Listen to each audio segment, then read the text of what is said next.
Hello everyone. I will provide information to help to improve your brain. Please do not forget to subscribe to our channel. We have entered an age of social distancing. As we know, living as we do now slows the rise of the COVID-19 pandemic by reducing the number of interactions people have in a day, limiting the virus capacity to spread. The phrases social distancing and physical distancing were practically unknown to the general public prior to this outbreak, yet the concept has been essentially ubiquitous in the past month. Since March 1, 2020, the popularity of the word distancing in Google searches has risen exponentially. This time of distancing presents an opportune moment to consider what we mean by distance in relation to disease. We normally distance ourselves from disease, while social and physical distancing may be relatively new phrases. The act of distancing ourselves from those who are sick, ill, or suffering is not new. Often this distance is clinical. We put people who are sick in hospitals or other facilities, keeping illness away from us. We have also improved our ability to prevent and treat disease, therefore providing a clinical buffer. Sometimes this distance is geographical. Disease may be happening in places far from us and among groups we do not belong to. Sometimes this distance is social. We do not think of the people who are sick or suffering as being like us. The sick are often labeled with terms that signify an other status.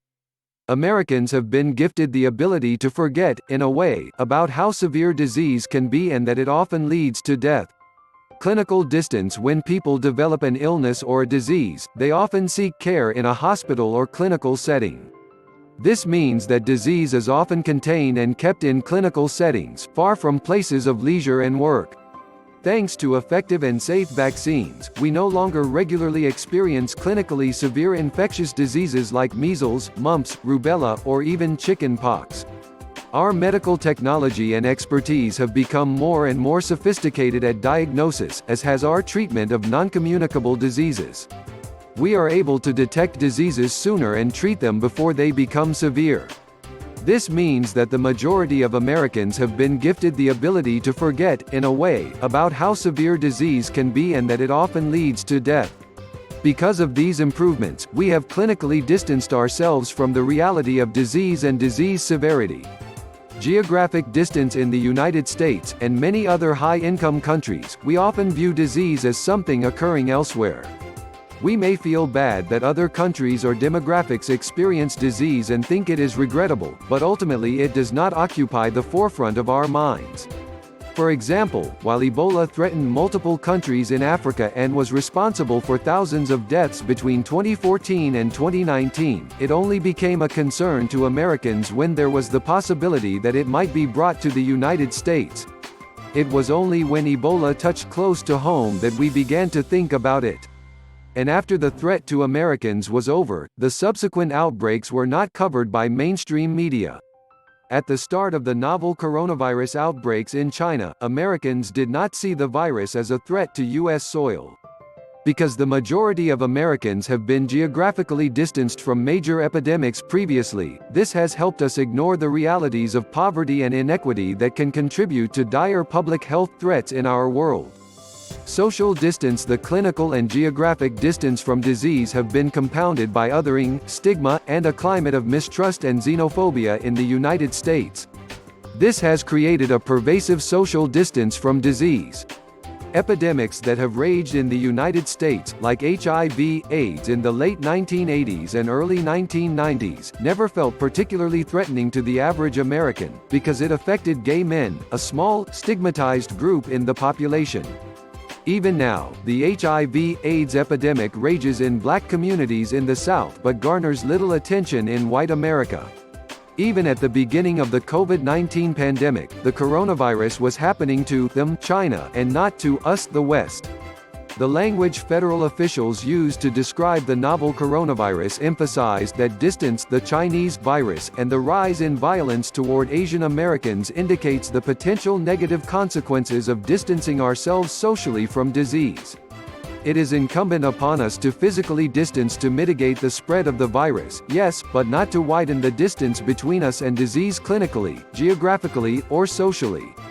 Distancing in a time of COVID-19. It is perhaps not surprising, and has extra metaphorical valence, that at a time when the threat of disease and doom feels incredibly close, we are now so far from one another. This is likely the closest most Americans have felt to disease, and we are dealing with that, in part, by adding distance between ourselves and those with disease. This distance has an important role to play in containing disease, as we know, but it also comes at a cost. When we distance ourselves as we have historically, and as we are doing now, we lose the capacity to empathize with those who have disease. It is incumbent upon us to physically distance to mitigate the spread of the virus, yes, but not to widen the distance between us and disease clinically, geographically, or socially. Perhaps now, in the midst of a pandemic, we can be reminded that health is close to each of us and that our health is inextricably tied to one another. A compassionate approach to health can help us bridge the distance that colors our approach to disease. Compassion requires us to see and expose the reasons behind our distancing from disease.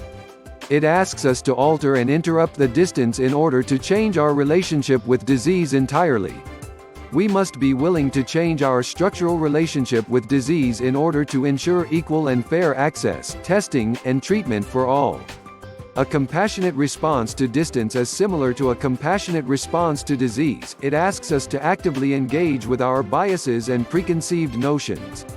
While there will be important disparities in experiences and outcomes, no one group will be left untouched by this outbreak. Perhaps this will also allow us, in the future, to remember that we live in a highly connected and globalized world. A world that has more similarities than differences. A world where we can no longer ignore the inequities that are present that have led to this distance in the past. Perhaps we can use this period of distancing to remind ourselves that we are actually not that distant from each other or from disease after all.